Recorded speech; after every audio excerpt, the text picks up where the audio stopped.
Buenas tardes, yo soy la doctora Maribel Osorio, soy médico familiar. El día de hoy me toca darles lo que es el tema de taller de casos clínicos, de acuerdo a la guía de práctica clínica. Vamos a dar un recordatorio, lo que es rápido, acerca de la hipertensión. Vamos a recordar que la hipertensión va a ser una enfermedad crónico-degenerativa que se caracteriza por ser de origen multifactorial y este se va a definir como el aumento sostenido de lo que es la presión que ejerce la sangre sobre los vasos sanguíneos. Y vamos a tomar como niveles elevados o para el diagnóstico de hipertensión arterial sistólica, pues en caso de que la presión se encuentra por arriba de 140 milímetros de mercurio, y en el caso de la presión diastólica, pues debe ser mayor o igual a 90 milímetros por mercurio. Vamos a ver que se clasifica a grandes rasgos en dos tipos, que va a ser la hipertensión esencial o primaria, que esta va a abarcar la mayoría de los casos, que va a ser del 80 al 95%, y la hipertensión que va a tener una causa secundaria, en la cual abarca lo que es el 5 al 20% de los casos. Vamos a recordar que el sistema circulatorio pues, se va a componer principalmente por el corazón, que este va a tener un efecto de bomba, va a bombear principalmente la sangre, va a estar compuesta también por los capilares, donde se va a realizar lo que es el intercambio gaseoso, las arterias, las cuales van a encargarse de distribuir la sangre por todo el cuerpo, y las venas, que son las que se encargan de recoger la sangre y la devuelven al corazón. Vamos a ver que el corazón, pues como recordarán, trabaja en dos tiempos. En el primer tiempo, que es el periodo de la diástole, es en el momento en el cual pues, va a haber el llenado de la sangre, y en este momento el corazón se va a dilatar. Y en el segundo tiempo pues va a ser el periodo de contracción, en el cual pues el corazón se va a encargar de expulsar la sangre hacia las arterias, y esto es lo que nos va a generar lo que es la presión sistólica. Vamos a ver que lo que es la presión diastólica va a ser más importante, o tener metas de presión diastólica van a ser más importantes que la presión sistólica, esto debido al llenado del corazón. Y bueno, vamos a ver que los principales factores determinantes de la presión arterial pues van a ser el gasto cardíaco, que como recordarán es el volumen de sangre que expulsa el corazón en un minuto, y este a su vez va a estar determinado por lo que es el volumen sistólico y la frecuencia cardíaca. Y vamos a tener también lo que son las resistencias periféricas, que van a estar determinadas principalmente por la estructura vascular y la función vascular. Vamos a empezar con el primer caso clínico. Se trata de un paciente masculino de 47 años de edad, el cual acude a la consulta por la presencia de rinorrea hialina, tos con expectoración, la cual se caracteriza por ser no cianosante, no emetizante, no disneizante, acompañado de orinofagia, cefalea frontal intermitente, intensidad 5 de 10 en la escala de EVA, la cual no tiene exacerbantes ni atenuantes, y refiere el inicio de la sintomatología hace 3 días. A la exploración física llama la atención que la TEA en el brazo derecho es de 164/98 y en el brazo izquierdo de 160/100. Y a la exploración física pues tiene buena coloración, buen estado de hidratación, la faringe solamente se observa hiperémica congestiva con amígdalas grado 2, cardiopulmonar sin compromiso. ¿Hasta aquí hay algo que les llama la atención o algo que les interesaría saber del paciente?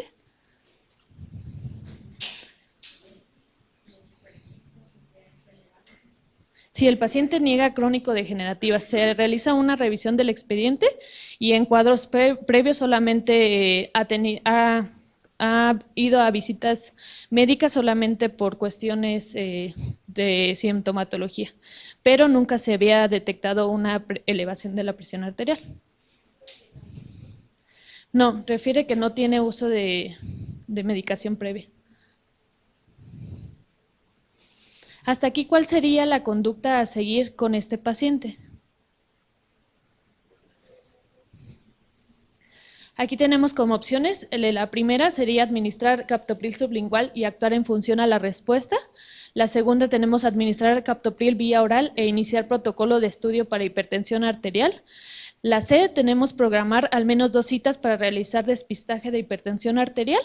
O la D, recomendar una dieta hiposódica, ejercicio aeróbico 30 minutos al día, consumo limitado de alcohol, evitar situaciones estresantes y programar cita para estudio de su hipertensión. ¿Por qué consideran que la D es la más importante?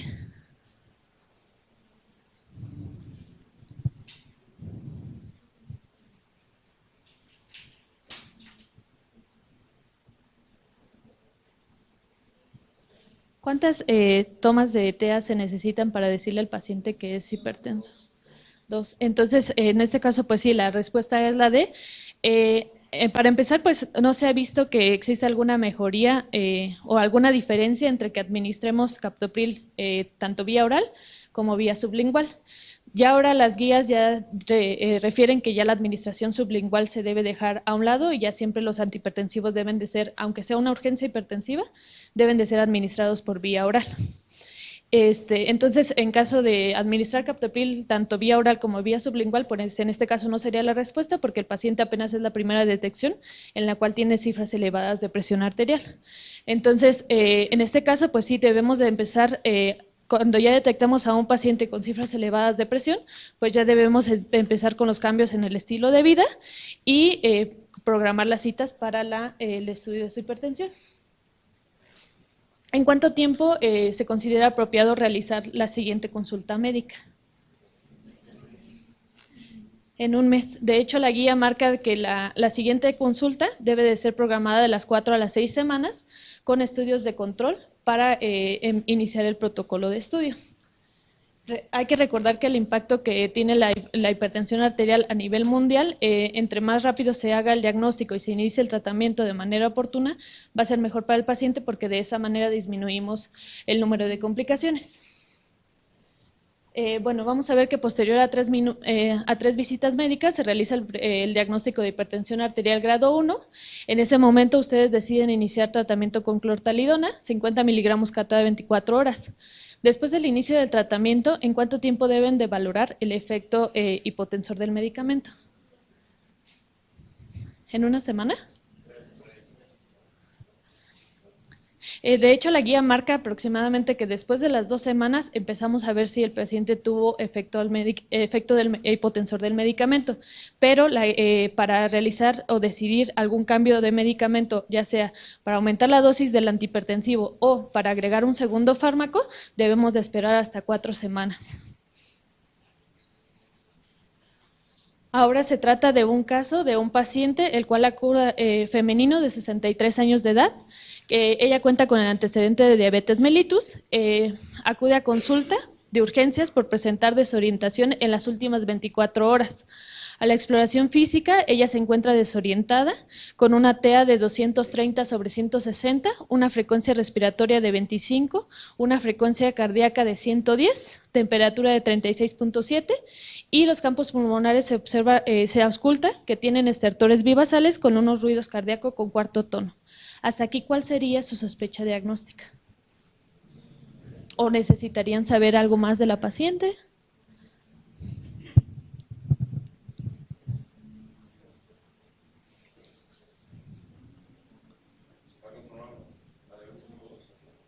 ¿Por qué sería importante para ti saber si tiene controlada la diabetes? Pues si no está controlada y tiene desorientación y no puede ser un estado hipertensivo. Por eso me interesa.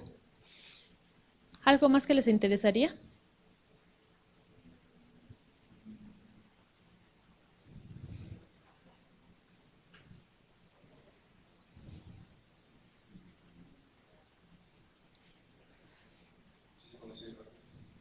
No se conocía hipertensa la paciente.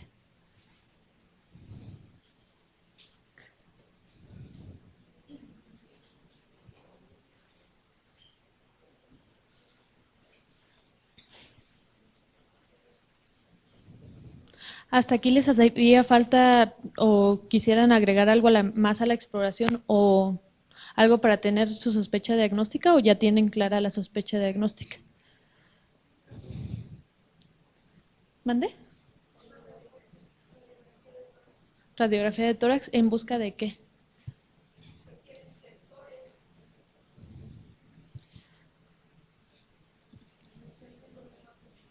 Para descartar que existe algún problema pulmonar. Fondo de ojo, exactamente. ¿En búsqueda de qué? ¿De exudados o de alguna retinopatía? Ok. ¿Cuál es su sospecha diagnóstica? Sí, en este caso, pues hablamos de que se trata de una emergencia hipertensiva. La paciente como tal no tenía el antecedente de una hipertensión arterial arterial sistémica. Sin embargo, la paciente está debutando con cifras arteriales elevadas, por arriba de 210, que es lo que marca la definición.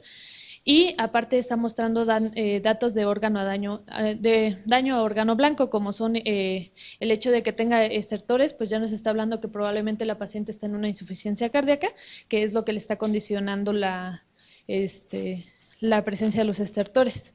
Y aparte, a nivel cardíaco, pues se ausculta un cuarto tono. Entonces eso todavía apoya más nuestro diagnóstico, que ya la paciente tiene un daño a órgano y que pues obviamente esta paciente probablemente llevaba mucho tiempo con cifras arteriales elevadas y nunca se le hizo un diagnóstico. En base a su impresión diagnóstica, ¿cuál consideran que sería el tratamiento a seguir? Monitorizar a la paciente, administrar nitroprusidato de sodio y realizar tomografía, observar a la paciente en una habitación tranquila antes de administrar la medicación, esperar resultados del laboratorio antes de decidir tratamiento específico o solicitar tomografía axial computarizada e interconsulta neurología. Sí, en este caso pues también sí es importante que tomen en cuenta que a los pacientes con una emergencia hipertensiva también no es lo primordial. Sí es primordial bajarle la presión, pero hay que tener ciertas consideraciones al bajarle. Solamente se le puede bajar el 10% de la presión, debido a que si nosotros bajamos demasiado rápido la presión arterial, pues podemos ocasionarle algún EBC hemorrágico debido a tanto tiempo que estuvo con la presión elevada. Pues obviamente el riesgo de que si nosotros disminuimos demasiado rápido la presión y de que sangre a la paciente es muy alto. Entonces, puede que tenga la presión elevada y verán que hay muchos pacientes que pueden llegar a la consulta incluso con cifras como esta y no tener ningún síntoma. Entonces, son pacientes que muchas veces están acostumbrados a cifras elevadas y en el momento en el cual tú les bajas demasiado la presión, ellos empiezan a tener síntomas como son mareo, visión borrosa. Y mientras se tuvieron la presión elevada no tuvieron ningún síntoma de vasoespasmo. Una vez remitido el cuadro, se decide el egreso de la paciente y cuáles son las indicaciones que le darían en este caso a su paciente. En la opción A tenemos que vamos a recomendar una dieta hiposódica, ejercicio aeróbico, consumo limitado de alcohol, evitar situaciones estresantes y programar una cita para estudiar su hipertensión. O recomendar una dieta hiposódica, ejercicio, doble esquema antihipertensivo con bitácora de TEA, electrocardiograma y radiografía de tórax. Recomendar una dieta hiposódica, ejercicio, iniciar tratamiento antiagregante plaquetario y mandarlo a la consulta externa de neurología. O recomendar una dieta hiposódica, ejercicio aeróbico, iniciar tratamiento con inhibidores selectivos de la recaptura de serotonina y cita a la consulta externa de psiquiatría. ¿Quién dice que la A? ¿Por qué?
La hipertensión.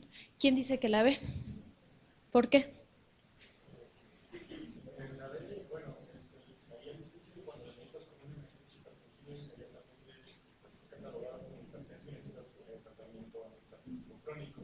Aparte la paciente es diabética,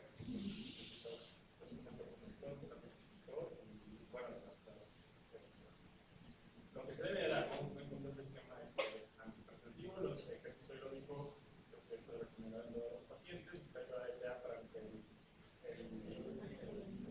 seguimiento del control antihipertensivo, el electrocardiograma y la diabetes también como seguimientos. El A pues queda muy corta en cuanto a una determinación hipertensiva de la índole. La C pues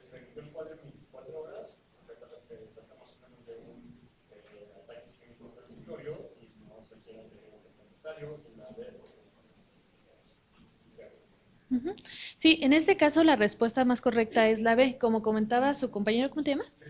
Como comentaba Cristian, una vez que los pacientes ya debutan con una crisis hipertensiva o con una emergencia hipertensiva, ya el paciente se diagnostica como tal como hipertensión arterial sistémica, ya el paciente se diagnostica como hipertenso. En este caso, pues ya se deben de iniciar las medidas como son la dieta hiposódica, el ejercicio, todos los cambios en el estilo de vida y la guía marca que en dado caso de que sea una crisis hipertensiva, sí puedes iniciar el tratamiento con monoterapia. Pero ya cuando se trata de un paciente que debutó con una emergencia hipertensiva, en este caso ya se elige un doble esquema antihipertensivo por el riesgo de que el paciente al debutar con una emergencia hipertensiva vuelva a ser una nueva emergencia hipertensiva al pesar de estar en tratamiento con monoterapia. La bitácora de TEA, igual como ya lo comentaba, para ver que el tratamiento, el doble esquema antihipertensivo que tú iniciaste en tu paciente, pues haya tenido un buen efecto o si necesita, ya sea que se le aumenta la dosis del esquema antihipertensivo o que necesite un tercer antihipertensivo, el electrocardiograma y la radiografía de tórax de control. En este caso, pues al tratarse de una paciente que ya tiene una comorbilidad previa como es la diabetes, pues con ella de los niveles de presión arterial vamos a ver que van a ser todavía más estrictos. En un paciente que probablemente solamente fuera hipertenso, mayor de 60 años, pues la guía marca que incluso puedes mantenerlos con una cifra de 150-90 y puedes decir que tu paciente está controlado. Sin embargo, al tratarse de un paciente con diabetes mellitus, pues ya los niveles van a ser todavía más bajos. La guía marca como 140-90 para decir que está controlado. Sin embargo, el JNS8 pues lo marca como 130-80, ahí el paciente hablas de control. Entonces, entre más, en caso de que el paciente tenga varias comorbilidades, entre más lo tengas apegado a niveles normales de presión arterial, pues va a ser mejor porque con esto se disminuye el índice de complicaciones. Es por eso que, como veían en su clase de hipertensión arterial, las nuevas guías europeas marcan que incluso niveles de 130-90 en pacientes jóvenes se pueden utilizar como diagnóstico de hipertensión. Esto debido a que se han dado cuenta que al disminuir los niveles e iniciar de una manera más oportuna el tratamiento, pues con eso se disminuye el índice de complicaciones. Bueno, ¿qué es lo que vamos a solicitar ante un paciente con sospecha de hipertensión? Para empezar, pues lo más importante va a ser lo que es la historia clínica. En la historia clínica, pues, ¿qué es lo que nos va a importar? Pues el hecho de que tenga antecedentes heredofamiliares va a ser un factor muy importante, así como también en el caso de las mujeres que hayan tenido el antecedente de preeclampsia o eclampsia, y a su vez también va a ser importante el inicio de los signos y los síntomas. Vamos a ver que la hipertensión, pues por lo regular es una enfermedad silenciosa que en muy raras ocasiones da síntomas y los síntomas, los pacientes a veces son síntomas muy inespecíficos y por lo regular una característica muy especial es la cefalea, que los pacientes a veces pueden cursar mucho tiempo con cefalea y nunca darle importancia, y que esta cefalea se caracteriza por ser de predominio matutino y en región occipital. Obviamente también hay que buscar intencionadamente los signos de vasoespasmo, como es la cefalea, los tinitos, los fosfenos, los acúfenos, el dolor precordial, la disnea, como los síntomas. ¿Cuánto tiempo lleva del inicio de los síntomas? Si ha recibido tratamientos previos. Hay pacientes que muchas veces dicen, era hipertenso, pero se me quitó. Yo creo que todo el mundo lo ha escuchado. Y que alguna vez le iniciaron el tratamiento, pero el paciente se hipotensó y le dijeron que ya no era hipertenso y le suspendieron el tratamiento. También los hábitos alimenticios, principalmente el estilo de vida. Hay que tomar en cuenta también los factores de riesgo como son la dislipidemia, el tabaquismo, diabetes y sedentarismo. Y hay que buscar, en dado caso de que sean pacientes jóvenes, pues principalmente que es en los que se da lo que es la hipertensión secundaria, pues datos de nefropatía, palpitaciones, temblores, signos de apnea obstructiva del sueño o de hiper o hipotiroidismo que pueden ser causas de hipertensión.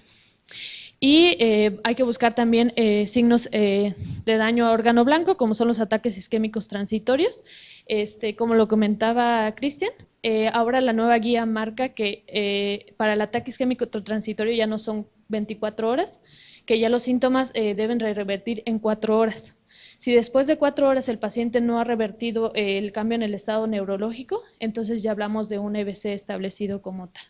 Eso ya cambió, antes sí se consideraban 24 horas. Que el paciente curse con alguna amaurosis transitoria con datos de angina de pecho, con algún infarto agudo al miocardio o con insuficiencia cardíaca congestiva. Pues vamos a ver también en caso de que se sospeche de que sea una hipertensión arterial secundaria, pues hay que buscar también datos que sean compatibles con un síndrome de Cushing, con una feocomocitoma, con datos de riñón poliquístico, hipertensión vasculorrenal por daño a nivel de la arteria aferente, coartación aórtica, o a nivel de los órganos, pues a nivel del cerebro, principalmente datos a nivel motor como sensitivo, a nivel de la retina, pues algún tipo de retinopatía hipertensiva, a nivel del corazón, que no exista la presencia de pulsos, que no haya desplazamiento del choque de la punta, que los ruidos cardíacos estén normales, que no haya galope ventricular, los estertores pulmonares o el edema periférico. Que a nivel, es muy importante que siempre en todos los pacientes se palpen los pulsos, que se palpe la intensidad, la frecuencia y que se busquen asimetrías, la temperatura de las extremidades o que no haya lesiones a nivel cutáneo. Y también que se busquen la presencia de soplos sistólicos. Y bueno, vamos a ver que a nivel de la exploración física general, pues podemos valorar desde el hecho del peso corporal de nuestro paciente, el aumento de el del perímetro de la cintura, vamos a ver que debe ser mayor de 102 en las mujeres y mayor de 88, que diga mayor de 102 en los hombres y mayor de 88 en las mujeres. El aumento en el índice de masa corporal, la guía marca que por arriba de mayor de 30 de índice de masa corporal mayor de 30 y el paciente se encuentra con un factor de riesgo para desarrollo de hipertensión. Bueno, vamos a ver que el mapa, la guía de práctica clínica lo marca como el estándar de oro para el diagnóstico de hipertensión. Este se caracteriza por un método preciso, no invasivo, y que nos permite realizar mediciones de la presión arterial en un periodo de 24 horas y tiene un mínimo de intervenciones en el paciente. Este se caracteriza porque se le coloca al paciente el brazalete y le toma la presión más o menos cada 15 minutos. El paciente realiza todas sus actividades y después se hace una evaluación y se saca un promedio de todas las cifras que tuvo el paciente durante todo el día. Aquí nos marca cuáles son los límites de normalidad que debe de tener el paciente durante la actividad. No debe de pasar la presión sistólica la presión sistólica debe ser menor de 135 y la diastólica menor de 85. Durante el sueño debe ser menor de 120 y menor de 70. Y al promediarlas, esta no debe ser mayor de 130 ni mayor de 80. Y bueno, las indicaciones para el realizar un mapa, pues va a ser una detección de la reacción de alerta, identificar a los pacientes con hipertensión aislada, el diagnóstico de una hipertensión arterial leve, sin lesión a órgano blanco, una evaluación de la hipertensión episódica, la detección de episodios de hipotensión, la valoración de la respuesta al tratamiento también nos sirve para una hipertensión donde los pacientes no están controlados o pacientes que precisan un mayor control de su diabetes, que ya tienen alguna comorbilidad o algún daño a órgano blanco. Y bueno, va a estar contraindicado en caso de arritmias, en caso de ansiedad, en pacientes no colaboradores y en pacientes que se automedican de acuerdo a las cifras de presión arterial. Vamos a ver que para el diagnóstico de hipertensión, pues se basa en el promedio de 2 mediciones de la presión arterial con un sujeto sentado durante 2 o más visitas médicas.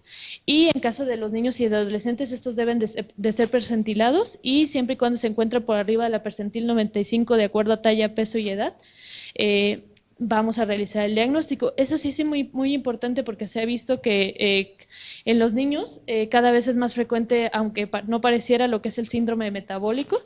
Y pues por eso sí es importante que aunque sea una vez al año se les tome la presión siempre y cuando se cuente con el brazalete adecuado. Y bueno, lo que son las pruebas básicas de laboratorio, vamos a ver que a nivel renal, pues vamos a hacer un análisis microscópico de orina, excreción de albúmina, creatinina, sobre todo porque hay pacientes que es la primera toma o la segunda o apenas se les acaba de hacer el diagnóstico de hipertensión y ya tienen daño a órgano blanco. También es importante ver lo que es la depuración de proteínas o la depuración de creatinina en búsqueda de 24 horas. A nivel endocrinológico, pues hacerlo de medición de sodio, potasio, calcio, hormonas estimulantes de tiroides, sobre todo para descartar un hipo o hipertiroidismo, así como también es importante que para el feocomocitoma, esto no lo hacemos obviamente, pero lo hace el endocrino, la medición de catecolaminas. A nivel betamólico, pues descartar lo que es la glucemia en ayuno, el perfil lipídico y pues otros estudios complementarios como son el electrocardiograma, la radiografía de tórax, ecocardiograma. Bueno, vamos a ver que se trata de una paciente femenino de 49 años de edad, la cual cuenta con el antecedente de síndrome climatérico, asma intrínseco de 10 años de diagnóstico en tratamiento con salbutamol e hipratropio cada 8 horas y salmeterol con fluticasona cada 12 horas. A ella se le hace el diagnóstico de hipertensión arterial grado 2. ¿Cuál de los siguientes fármacos no estaría indicado en el tratamiento de su hipertensión y por qué? ¿Por qué? ¿Por qué? ¿Y qué tiene que tenga asma?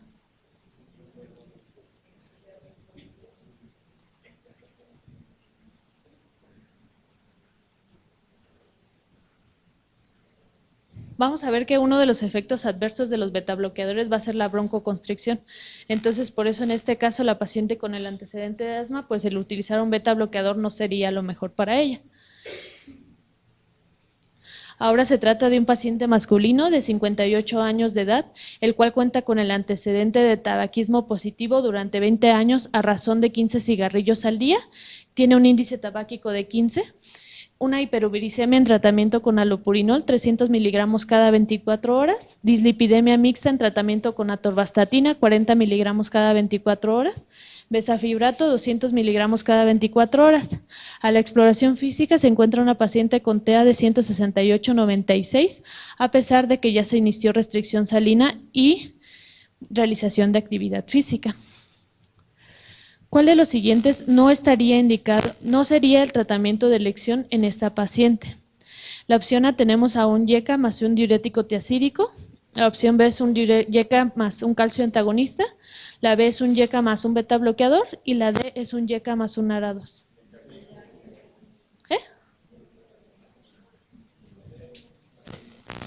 ¿Cuál? Pues, por el antecedente de bueno, se toma allopurinol por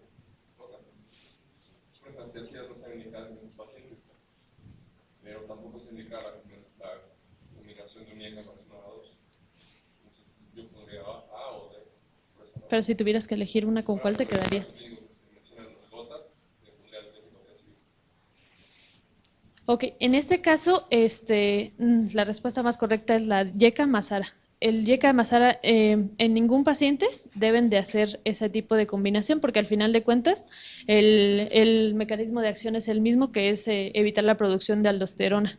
Aunque la paciente tiene el antecedente de gota, pues obviamente sí se podría utilizar el diurético tiacídico porque la paciente ya está bajo tratamiento. Entonces, en ese caso no sería como tal una contraindicación absoluta. Si el paciente no estuviera bajo ningún tratamiento, probablemente sí valoraríamos suspender el diurético tiacídico, pero bajo ninguna regla debe de combinarse un YECA más un ARA2. Ahora se trata de un paciente femenino de 38 años de edad. Ella niega crónico-degenerativas, acude por referir la presencia de dolor retroesternal, tipo urente, intermitente, intensidad 8 de 10 en la escala de EVA. Se exacerba con el ayuno, se atenúa de manera parcial con la ingesta de ranitidina. En ocasiones se acompaña de náusea, vómito y diaforesis. A la exploración física tenemos que tiene una TEA de 140-90, frecuencia cardíaca de 93 y respiratoria de 18. Cardiopulmonar sin compromiso, abdomen con dolor a la palpación en el epigastrio. Refiere la paciente que cuando acude a consulta siempre presenta cifras elevadas de presión arterial.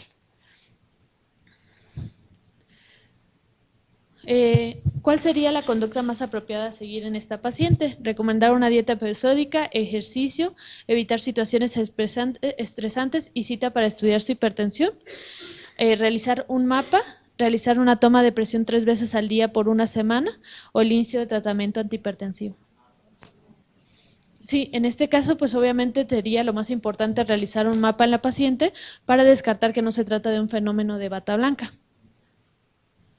Aquí es como nos marca la guía, que en dado caso de que el paciente acude a la consulta con cifras elevadas de la presión arterial y fuera de unos entornos hospitalarios tan normales, se realiza el mapa y con 3 determinaciones cada 12 horas al menos 3 días. Si la presión arterial sistólica es mayor o igual de 145 y la presión arterial diastólica mayor o igual de 95, pues ya como tal le podríamos hacer el diagnóstico de hipertensión arterial. O en caso de que sea menor de 145 la sistólica y menor de 95 la diastólica, pues se realiza el mapa y ahí se detecta y se valora si realmente se trata de una hipertensión o es un fenómeno de bata blanca. Bueno, vamos a ver, el tratamiento no me voy a detener mucho porque ya ustedes ya vieron como tal la clase de hipertensión. Y vamos a ver que la guía, el JNS8, marca que en pacientes mayores de 50 años con una hipertensión mayor de 140 milímetros por mercurio, pues ya es una enfermedad, ya es un factor de riesgo para el desarrollo de enfermedad cardiovascular. Y por cada incremento de 10 a 20 milímetros de mercurio por arriba de 115 a 75, pues se va a duplicar el riesgo de enfermedad cardiovascular.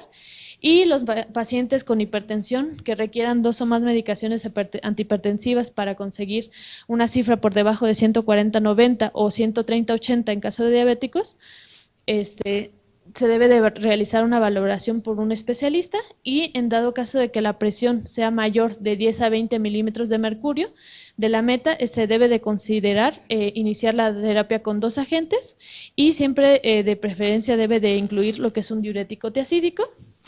Y la mayor efectividad en la terapia solo se controlará la presión arterial si los pacientes están motivados.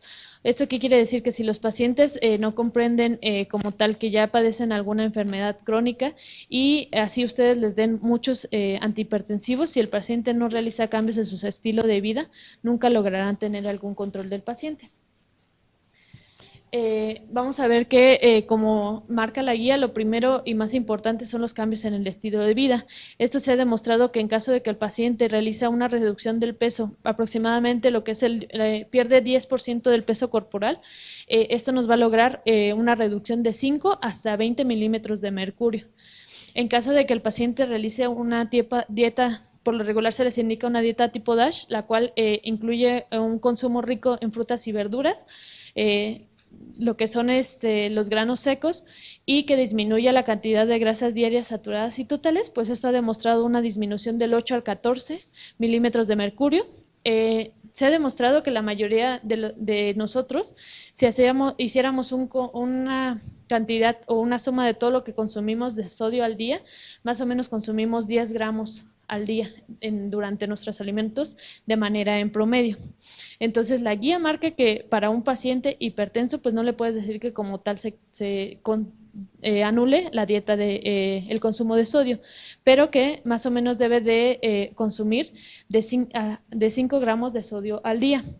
Y que en caso de que sea un paciente con alguna comorbilidad como diabetes, enfermedad renal o algo, alguna otra complicación, en este caso los pacientes deben de tener lo que es el consumo de 2 gramos de sodio al día. Yo sé que es muy difícil decirle al paciente debe de consumir 2 gramos o 5 gramos, pero en realidad venden en los supermercados unas bolsitas y cada bolsita trae 1 gramo de sodio. Entonces de esa manera pues sería una manera muy eficaz de decirle al paciente exactamente cuánta cantidad de sodio debe de consumir al día. En cuanto a la actividad física, pues esto va a depender obviamente de la edad de nuestro paciente, qué tan activo sea y qué tantas posibilidades tenga de realizar algún tipo de ejercicio. Por decir, el ejercicio aeróbico regular, ya sea como caminar rápido, se recomienda que sea 30 minutos al día, al menos 5 días a la semana, y esto reduce de 4 a 9 milímetros de mercurio, y hay que moderar el consumo de alcohol, por lo menos 2 copas, no más de 2 copas, al menos en varones y mujeres, y esto reduce de 2 a 4 milímetros de mercurio la presión. Bueno, el tratamiento farmacológico, pues vamos a tener los alfa-beta bloqueantes, en donde van a entrar lo que es el carvedilol y el labetalol. Ahí vienen las dosis en las cuales debe de indicarse. Los inhibidores de la enzima convertidora de angiotensina, pues los más reconocidos, pues lo que son el captopril, enalapril, lisinopril. que son los más usados, los antagonistas de angiotensina, como son el candesartán, losartán, olmesartán, telmisartán. Obviamente, como ya lo vieron, pues hay que valorar cada una de las comorbilidades que tiene nuestro paciente para la elección del mejor fármaco antihipertensivo. Vamos a tener que también existen los bloqueantes de los canales de calcio, los no dihidropiridínicos y los dihidropiridínicos. Bueno, vamos a tener lo que es el verapamil y el diltiazem, y dentro de los dihidropiridínicos vamos a tener al amlodipino, al felodipino, nicardipino. A los alfa bloqueantes, principalmente el prazosin.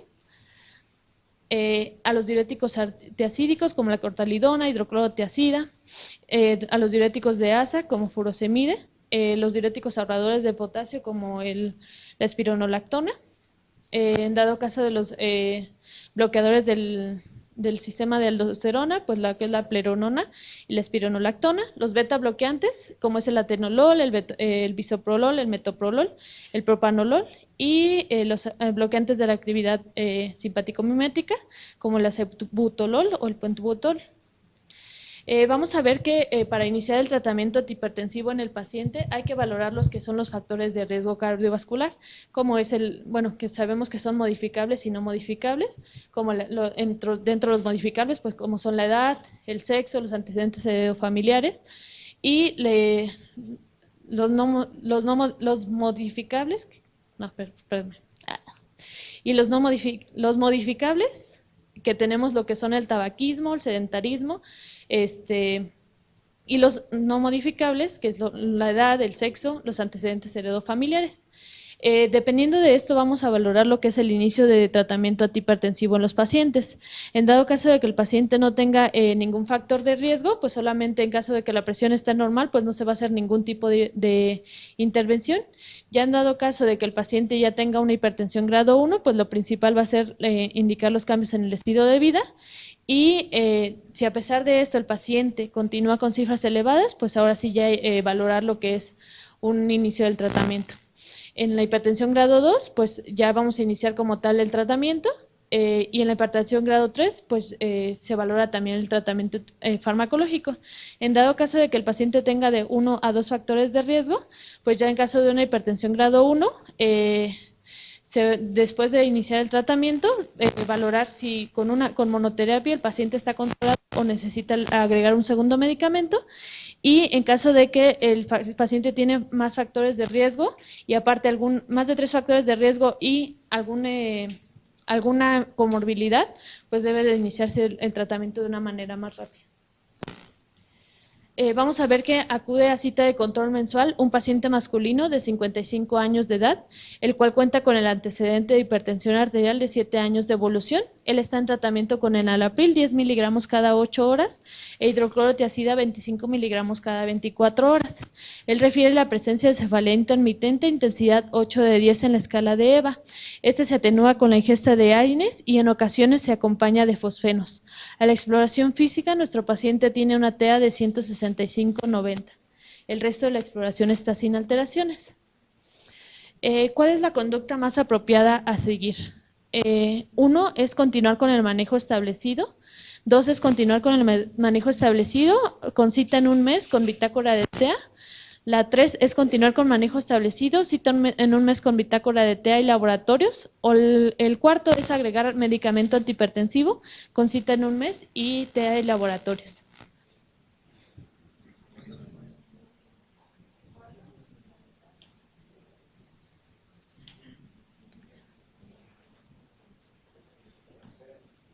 ¿La C? ¿Por qué?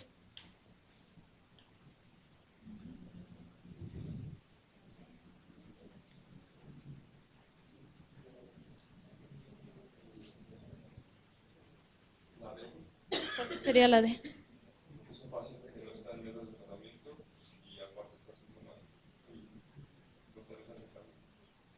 Exacto, en este caso se trata de un paciente que no se encuentra con una hipertensión arterial controlada, entonces ya tiene un doble esquema antihipertensivo. En este caso sería agregar otro antihipertensivo para lograr metas de control y con esto disminuyan los síntomas, pero también hay que buscar si el paciente a pesar de la medicación, no tiene alguna otra causa agregada que nos esté condicionando que el paciente no tenga un buen control. Por eso la importancia de los laboratorios, hay que descartar que el paciente no haya tenido daño renal o que no tenga elevación de colesterol, de dislipidemia, y que por eso no estemos llegando a metas de control. Y aparte, además de que el paciente no está en control, el paciente tiene síntomas, que es lo más importante. Si el paciente probablemente llegara a la consulta y estuviera completamente sintomático con estas cifras de presión, podríamos continuarlo con una bitácora de TA y valorar en la siguiente consulta si amerita un nuevo antihipertensivo. En este caso se trata de un paciente masculino de 69 años de edad. Él cuenta con el antecedente de hipertensión de 15 años de evolución. Él está en tratamiento con metoprolol 100 miligramos cada 12 horas y nifedipino 30 miligramos cada 24 horas. Refiere desde hace un mes sensación de mareo, disnea de grandes esfuerzos, edema de miembros pélvicos. A la exploración con una TA de 160, una frecuencia cardíaca de 56, una respiratoria de 22, los campos pulmonares con adecuada entrada y salida de aire, y a nivel cardíaco, con ruidos cardíacos de buena intensidad, disminuidos en frecuencia. No se ausculta S3, no S4, ni ritmo de galope, y las extremidades llaman la atención porque tienen Godet 2 cruces. En este caso, ¿cuál consideran que sería la conducta más apropiada? Continuar con el manejo establecido, solicitar radiografía de tórax, electrocardiograma de 12 derivaciones, ecocardiograma.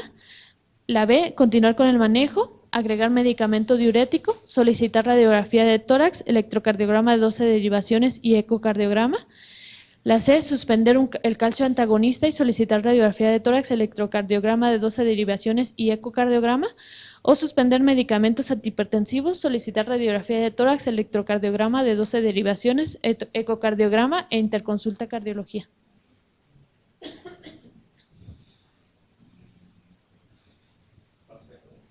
¿Por qué la C? Pues se está hipoterizando a través del antihipertensor, entonces no quitas ambos fármacos, pero le quitas uno. ¿Alguien tiene alguna otra respuesta? ¿Cristian? Estaba controlado, ¿no? Entonces, de la red no es necesario agregar un manejo establecido. El edema es uno de los protagonistas, también va por la taquicardia, es edema de se pone el controlador, puede ser un secundario. Entonces, la diabetes electro y eco, suspendiendo el transplante para evitar edema, no le agregaría otro manejo establecido. Se supone que pues, está teniendo efectos secundarios, tampoco le dejas pues, el manejo contando el esquema, pero tampoco le quitarían los dos de sujeción en la cardio, quitar un inicio investigado y ya después vemos cosas secundarias con la tecnología o el Sí, aquí lo más importante, pues obviamente, como ya lo comentaban, el edema que está presentando el paciente, primero hay que ver que no sea secundario al efecto del calcio antagonista. Hay que recordar que es el primer efecto o de los efectos más importantes del calcio antagonista. No agregarle otro medicamento, algún diurético, porque de por sí el paciente ya tiene 160 de TA, agregarle un medicamento diurético, pues le vamos a bajar todavía más la presión y lejos de beneficiarlo, pues obviamente lo vamos a perjudicar. Radiografía de tórax, pues obviamente para descartar que el edema no sea secundario probablemente a algún problema cardíaco, ya que ya está desarrollando alguna insuficiencia cardíaca. El electrocardiograma es importante, ¿por qué? Porque el paciente tiene un calcio antagonista y un beta bloqueador. ¿Cuál es otro de los efectos importantes que tenemos que tomar en cuenta? Principalmente lo que es el beta bloqueador, pues el principal efecto adverso es un bloqueo auriculoventricular. Y lo ideal sería que antes de iniciar un beta bloqueador, pues tuviéramos un electrocardiograma de nuestro paciente donde nos demostrara que nuestro paciente no tiene un bloqueo AB para iniciarlo de una manera segura. Eso sería lo ideal. Obviamente a veces no se puede y se inicia el tratamiento de manera empírica. Y el calcio antagonista, a pesar de que su principal efecto adverso es lo que es la taquicardia refleja, también otro de los efectos adversos es un bloqueo AB. Entonces, dado caso de que el paciente, supongamos que llegara a la consulta y no tuviera ningún síntoma, al menos lo más correcto como médico sería suspenderle alguno de los dos medicamentos, porque el riesgo de que, a pesar de que es un paciente de una edad avanzada, el riesgo de que le condicionemos un bloqueo auriculoventricular es muy alto. Entonces el paciente pues obviamente en cualquier momento puede fallecer y pues sí sería como una causa directa de una mala prescripción. Entonces, en este caso, pues eso sería lo correcto, suspender lo que es el calcio antagonista, solicitar la radiografía de tórax para valorar la cardiomegalia en búsqueda de algún tipo de derrame en dado caso de que existiera, el electrocardiograma para ver qué si tiene crecimiento de cavidades, si existe algún bloqueo o algún tipo de arritmia, o ver por qué razón le iniciaron el metoprolol. Probablemente era un paciente que ya tenía cardiopatía isquémica y el metoprolol pues obviamente fue un tratamiento para esa cardiopatía, no tanto por la hipertensión, y un ecocardiograma para ver cómo está la fracción de eyección. También es importante considerar que ay, se me olvidó. Pues obviamente ver que el betabloqueador no es un tratamiento de elección en todos los pacientes como tratamiento de primera línea para la hipertensión. Eso sí es muy importante porque muchas veces se les inicia el betabloqueador como primera elección y medicamento de primera línea. Entonces, más que efecto hipotensor, va a tener efecto a nivel del cronotrópico negativo. Ese es su primer efecto, entonces hay que tomarlo siempre en cuenta. Y bueno, también valorar, obviamente, si en dado caso de que este paciente no estuviera con ningún beta bloqueador y tiene esa frecuencia cardíaca, pues valorar por qué tiene esa frecuencia cardíaca. Sabemos que con la edad, pues obviamente la frecuencia cardíaca tiende a disminuir, pero pues también hay que descartar, no siempre darlo por hecho de que porque suceda eso con la edad, pues no darle importancia a la disminución de la frecuencia cardíaca. Y bueno, vamos a tener que también valorar lo que son los factores de riesgo cardiovascular de nuestro paciente para que, como lo veíamos que en base al riesgo cardiovascular va a ser el tratamiento encaminado de nuestro paciente, así como también lo que es el tipo de manejo y qué tan estrictos vamos a hacer con él en caso del control. Vamos a ver si en dado caso de que el paciente tenga ningún factor de riesgo, pues el simple hecho de que sea hipertenso ya lo considera como un riesgo cardiovascular bajo. En dado caso de que tenga una hipertensión grado 2, pues ya lo sube a un riesgo moderado y el grado 3 pues ya es un riesgo alto. En caso de que nuestro paciente tenga de 1 a 2 factores de riesgo, con hipertensión grado 1 ya lo clasifica como un riesgo moderado, con hipertensión grado 2 de moderado a alto y con hipertensión grado 3 pues alto riesgo. Más de 3 factores de riesgo, con hipertensión grado 1 pues va a ser de moderado a alto riesgo, con hipertensión grado 2 alto riesgo y con hipertensión grado 3 alto riesgo. Y en caso de que el paciente tenga enfermedad renal crónica estadio 3 o diabetes, pues ya simplemente con que tenga la presión normal alta, pues ya ella lo clasifica como un moderado. Si se dan cuenta ya aquí, el control del paciente, pues obviamente va a ser un control estricto y llevarlo lo más posible a las cifras de presión arterial normal. En dado caso de una grado 1, ya es, grado 1 y grado 2 lo clasifica como un alto riesgo y una hipertensión grado 3 como alto riesgo. Y ya en dado caso que el paciente tenga una enfermedad vascular cerebral o una enfermedad renal crónica 4 o diabetes, pues ya todas lo cataloga como muy alto riesgo. Esto nos va a servir porque también nos ayuda a valorar el hecho de agregar algún antiagregante plaquetario como cardioprotector en nuestro paciente. Y pues eso sería todo. ¿Alguien tiene alguna duda o alguna pregunta? Dime. Para, por ejemplo, si tenemos un paciente con doble hipertensivo, ¿no es indicación darlo como a dosis máxima antes de agregar una tercera? Es que ahí, por decir, la guía te marca, o el JNS8 te marca que lo que puedes iniciar es con monoterapia.